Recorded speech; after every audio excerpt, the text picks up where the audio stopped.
evening, Charvy Dejito with your news spread. Over the last 5 years, there have been a notable number of corporate failures. However, one of them that has incredibly stunned Australians is the downfall of Dicksmith. It went from being one of the largest electronic retailers in the country to being placed into the receivership when a young entrepreneur, Dicksmith, installed a car radio installation business with just $610. Then the business flourished until he decided to sell the entire enterprise to Woolworths in 1982. In 2012, Woolworths sold Dicksmith to a private equity group, Anchorage Capital, for $150 million. Approximately a year later, the business debuted in Australian Securities Exchange with a reported market capitalization of more than $500 million. So far from its humble beginnings and up to this stage, the business was extremely successful. Unfortunately, it didn't end up the way it was perceived to be. The downfall started with a write-down of $60 million of their inventory 3 months after an audit by Deloitte, resulting in a massive clearance sale last December, and then collapsed into administration in early 2016. As of today, the directors of Dicksmith Holdings have appointed voluntary restoration Mark Ratney-Cole, who will undertake the investigation for the current state of Dicksmith. The NAB and HBC banks have appointed Fair Holston as receivers and managers after Dicksmith failed to secure funds required to continue trading. Fair Holston will have the responsibility for the day-to-day management of the company. They have stated today that Dicksmith employees would continue to be paid, store would continue to be traded as normal, but due to the financial circumstances, any outstanding gift cards will not be honored, and deposits and goods will not be refunded. The directors stated today they were confident in regard to the long-term viability of the company. This announcement came after Dicksmith shares were placed into a trading hold. Shareholders are asking how did this happen to a company that last financial year, according to the auditors Deloitte, made $37 million in profit with $166.1 million in assets. That is all for now, but we will keep you up to date as more information comes to hand on the future of retailer Dicksmith and their 3,000 employees.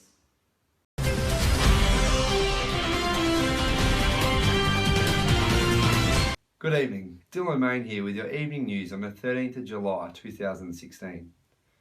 Further developments in the Dicksmith saga today with the release of the McGrath Nickel Administrators Report. In tonight's news, we'll provide a comprehensive summary of just what went wrong and who is to blame according to the administrators as a result of their investigation into the collapse of the company. The administrators indicate that Dicksmith failed because they were unable to make payments when scheduled without breaching their debt covenants. The reasons behind the inability to make payments are a combination of poor inventory management, misguided expansion strategies, and an ineffective corporate governance and leadership.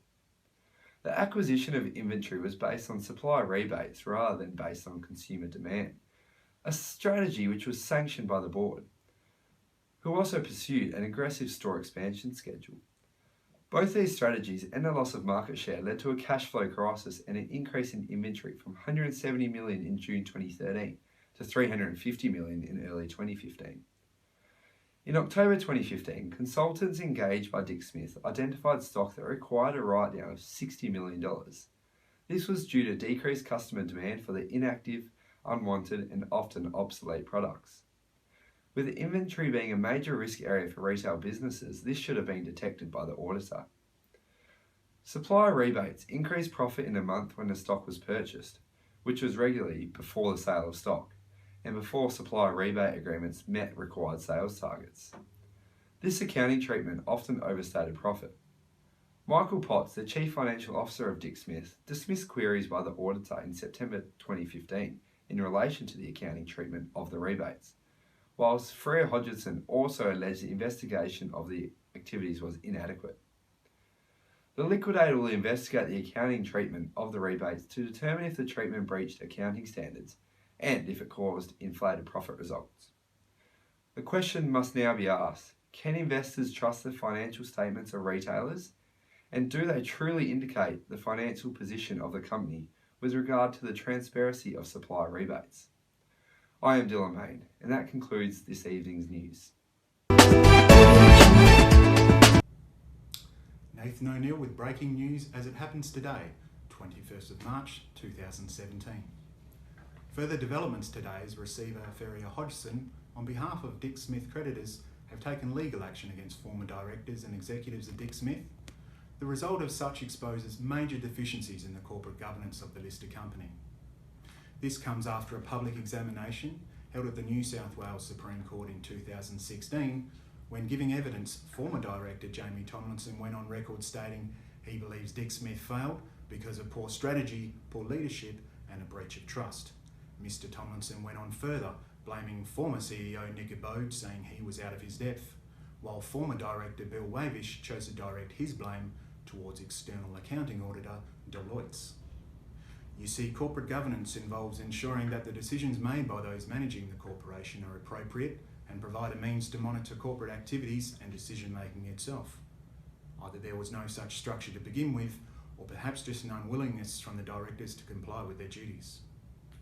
As a result, the receivers initiated legal action against 8 directors and executives of Dicksmith. In a statement of claim lodged in the Supreme Court of New South Wales, it alleges the former members breached their duties by failing to put in place adequate systems in relation to rebates and inventory management.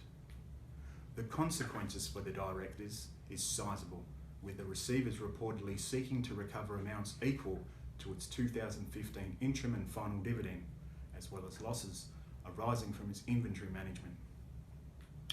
It is alleged that the directors declared an interim dividend of 7 cents in March of 2015, which in order to do so required an extension of an overdraft limit to cover the $27 million payment to shareholders.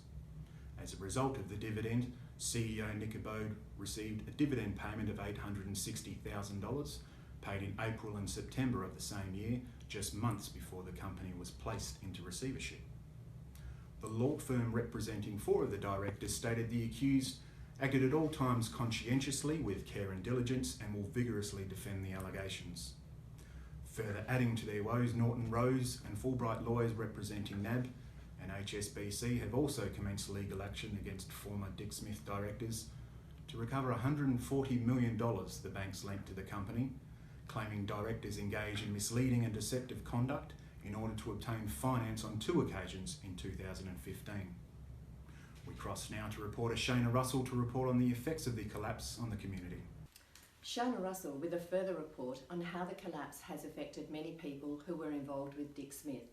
Disappointed customers are counting their losses due to the collapse of Dicksmith, with $20 million worth of gift cards dishonoured by the liquidator and deposits on goods not to be refunded, with the collapse just days after Christmas when many cards would have just been purchased and given as gifts. Apart from the consequences to Dicksmith customers, approximately 3,000 employees across Australia and New Zealand are now unemployed, but paid the entitlements they were owed. On a positive note, the administrator discovered the employees had been underpaid, and the administrator has indicated they will pay the outstanding amounts once they are finalised. Dicksmith had 394 stores that will not honour the store lease commitments, leaving the landlords without payments and the requirement to find new tenants.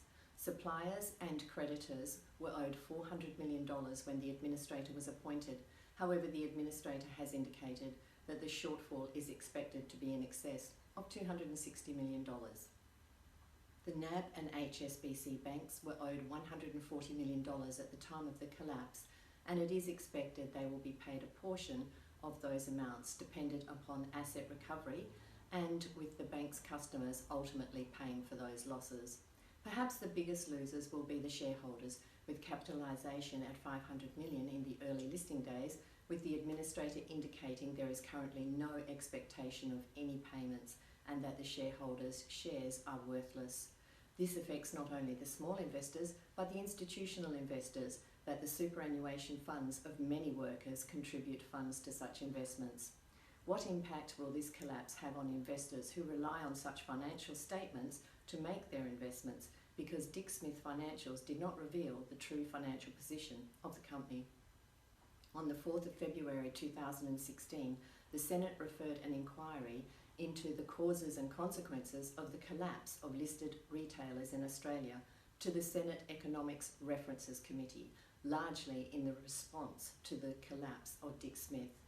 The Senate inquiry indicates the significance the government places on the effect of such collapses have on society and a concern to identify contributing causes that may allow measures to be put in place to stop such collapses occurring in the future.